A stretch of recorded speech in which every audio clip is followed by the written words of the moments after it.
because I found that Rad Power Bikes has been getting a ton of great press, including being voted best affordable electric bike in 5 categories by electricbikereview.com. I also learned that Rad Power Bikes is now the largest electric bike brand in North America. Now, here's what I know about Rad Power Bikes. This is like a combination of maybe a traditional bicycle and a moped. Now, what's great about that is you don't need a moped license. You know how some mopeds or some states require a license for a moped? You don't need that here for a Rad Power Bike. But the thing can get up to 20 miles an hour without pedaling, so you get to go enjoy nature without getting hot and sweaty. And if you're a fat guy like me, I'm all about it. No, seriously, this is great for active people too. It's even a great alternative to public transportation. It's great for commuting, getting out on the trail, hauling groceries, maybe even transport your kids around town. They've also got a special offer right now where they're giving you $100 off if you're active or ex-military, first responders, teachers, students. They've got an incredible customer service team, all US based, 7 days a week, going to answer all your questions or concerns. But it really is the ultimate gift for a birthday or a graduation gift, Mother's Day, even Father's Day. And we should mention that this is a fraction of what everybody else is charging. I mean, I've seen other e-bikes for like $3,000. These bikes are affordable at Rad Power Bikes though. They start at just $1,200. So we're talking like less than half of some of the competition. And right now, Rad Power Bikes is offering flexible financing. How about 0% APR? And right now is a limited time offer. You get a free accessory with the purchase of a bike. That's right. Get a free gift up to $100 in value and free shipping to the lower 48. To get this special offer, just text the word grilling to 64,000. That's grilling to 64,000. Please text grilling to 64,000 right now. Let's talk about the little article that right before this pay-per-view, Meltzer wrote about the NWA. It's not the most optimistic look. He says, the NWA, we wrestle. This year has been rocky, of course, as has been detailed many times. House shows have been a disappointment with nearly 6 months in the TBS regime since they took over, particularly if anything has decreased. The biggest house show of the year, at least that I can recall, was $68,700 for the gate at Chi-Town Rumble. The TV ratings are at their lowest level since pro wrestling came to TBS, or even Ted Turner's WTCG in Atlanta. The group hasn't appeared organized a lot at times, and the syndicated show has been a far cry from that of Titan. And even on the occasions where they put things together and deliver the product they advertise wrestling, as on the big shows, it has resulted in no improvement in their positioning or popularity. The NWA has done a lot, in fairness, over the past few months to recognize their problems and make changes to deal with them, but the syndicated shows are still nowhere where they need to be, but there are still slow yet noticeable improvements. As for TBS, the improvements have been even more noticeable, particularly in the last 4 weeks. They had been weak in bringing in new young talent. In recent months, they've added cream of the crop from the smaller circuits, particularly the Great Muta, the Samoan SWAT team, and Brian Pillman. The screwjob finishes aren't as plentiful. The big shows have more than lived up to their hype. Dusty Rhodes is no longer occupying center stage and holding back younger baby faces. But the NWA's biggest problem right now is not talent. It's not quality of shows. It's not television. It's perception. And it's a problem that's not going to be easy to solve. The NWA is perceived by the general public as second-rate wrestling league. It doesn't matter if the wrestling is better in the NWA, and actually it is. The general public doesn't believe that is the case and doesn't perceive that as being the case. So they're going to talk about, what they've done right a little bit, but how fair of an assessment is that at this point? I mean, you were knee deep in it. Did you feel like you were definitely second class to the WWF, and was a lot of it based on syndicated television, or was it something else? Well, I don't think we ever had the support, pardon me, in that era of our home company. Pardon me. The WWF was in their parent company, was all about wrestling, right? Sports entertainment. That was their priority. Within Turner Broadcasting, the wrestling was not a priority. It was almost like, it's like being the redheaded stepchild. When company came over, the redheaded stepchild's got to go to the barn and hide till the company leaves, because we don't want to see you. Because, you're redheaded and you're a stepchild. But that was kind of how we felt. We're outcasts. We're renegades, outlaws, unwanted, and it didn't serve to really band everybody together. We could all unite on this cause.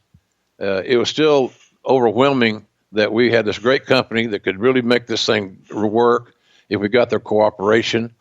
It's like taking unsold commercial time on TBS and finding unsold inventory that you could have put a promo or an image piece or something slick on the. We had the people to do that, but getting the airtime is another issue. And I'm assuming they were asked. I don't really know because that was Hurd's deal. But the suggestions were given to him many times that we could do things like this, getting guests on shows, having, CNN was just in its infancy doing a lot of stuff right there in our side of the building. I mean, get on the elevator and you're in the CNN studio, but nothing. So I think that was the key thing is that the perception issue, if we have been able to be marketed in a organized and consistent manner by our home company, those perception issues would slowly ease. Would they go away? Or if somebody said, "Well, I know one thing: those two companies they're the same. One, they're just even. They're not. We're not going to be even." WWF had a big head start. They had a great infrastructure. They had Hulk Hogan, and so it just wasn't a fair fight in that respect. But that was kind of where we felt like we were falling short. We knew we were adding talents that could work, and we knew that we had talents that were going to be good. So anyway, it was something. It was something you look back on and said, man, if only a few little things could have happened, the perception would have been a whole lot different. But that was our biggest issue. We were looked upon by many fans as second rate. And that pissed me off. It pissed the booking committee off, and it should have pissed off the talent. But, I don't know if it did or not, but it should have. It should have been a polarizing thing that we all came together because we're not even wanted in our own family. We'll show them, but you need leadership to do that. You need the person in charge. And all we ever heard from Mr. Hurd more often than not was just negative shit. Right. He had identified the problems over and over and over again, but where are the solutions? And I say all the time, well, your buddy's a Jack Petrick. He's one of Turner's right-hand men. Why can't he help us? We put Bob Dew in the role there because he was Turner's buddy. Why can't he help us? There were a few little odd allies of Ted's that we could have utilized, but they were not approached. Either they were not approached or they didn't want to get their hands dirty and be any more associated with pro wrestling than they already were. Let's continue Meltzer's discussion here. He says, Flair and Steamboat have put on some of the greatest matches in years and probably as good a consistent series of matches that have been going back an awfully long time. But the public still doesn't perceive it that way because neither of the two is Hulk Hogan. Before we move any further, how big of a deal was that? I know that sounds silly in hindsight to some of our younger fans, but Hulk Hogan on some level was almost becoming bigger than the business if he wasn't already. I mean, he was a pop culture figure, the Saturday morning cartoons, the late night TV hosts. I mean, this guy was everywhere. Cover of Sports Illustrated. I mean, he has become the poster child. It's sort of like, Band-Aid is a brand. It's actually a bandage. And you really want a soda, but people say Coke, and they really need a tissue, but they say Kleenex. On some level, Hulk Hogan had helped the WWF sort of become interchangeable with professional wrestling by 1989. Had they not?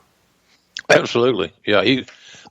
Nobody had gotten over in the wrestling business anywhere remotely close to Hulk Hogan in all the years, the Strangler Lewis years, the Lou Thez years, all those guys. And that's not taking anything away from those guys.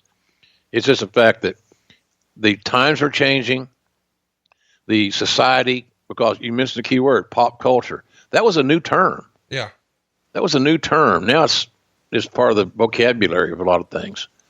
But it was a new term, and his exposure in mainstream television, NBC, Saturday Night's Main Event, WrestleMania, gosh, all those things. Like you said, I saw something on the dark side of the ring, the clip about Dr. David Schultz and his doing his thing to John Stossel. Then they showed the clip of Hogan putting Richard Belzer, who I didn't realize was that goddamn skinny. Yeah. No wonder he wears all black and covers his body up entirely on SVU when he was on that show. But that was a dangerous thing. He could have killed him, because you don't know that the guy didn't have a heart issue. You cut off the blood supply of the brain. He's going to lose consciousness. Could that cause some brain damage from a situation that's maybe undetected or undiagnosed that you're not aware of? And then letting him fall to the floor, his head popping on the floor, busted his head open. He's bleeding. Blah blah blah. It was a tough deal. But Hogan was the guy, man. He was the magic. They had a lot of great talents there. And then, WrestleMania 3, that Steamboat Savage match was the best match of the card. Yeah, it was. You're right, sir. But it didn't draw the house. Hogan and Andre drew the house. Hogan, and we didn't have Hogan.